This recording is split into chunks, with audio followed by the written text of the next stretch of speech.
មុននឹងចូលទៅវីដេអូបង្រៀនបងប្អូនអាចជួយ follow page បងអូនម្នាក់មួយផងណាដែលឈ្មោះដាក់នៅខាងលើអូខេបងប្អូនបង្រៀនអំពីចូលទៅប្រើ CapCut យក ភ្លេងមិនបាច់ប្រើ fix ទេយើងយកភ្លេងពីខាងក្រៅឥឡូវយើងចូលទៅ CapCut ទាំងអស់គ្នាឥឡូវជ្រើសរើសវីដេអូមួយមកចុច New Project មកឬក៏គម្រោងថ្មីឥ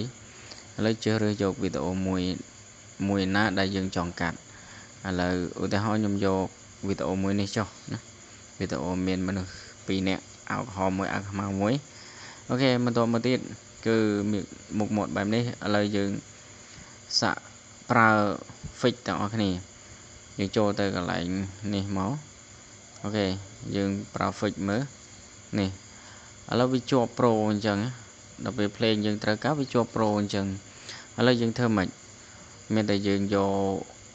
ភ្លេងពីខាងក្រៅយើងយក download ពី TikTok អីក៏បានដែរតាមចិត្តដែលយើងស្រឡាញ់ឥឡូវចុចសញ្ញាបូកហ្នឹងមកនេះភ្លេងដែលខ្ញុំ download ហើយយើងបញ្ចូលទៅក្នុង CapCut មកវាអត់ចូល pro ទេឥឡូវវាស្រួលយើងកាត់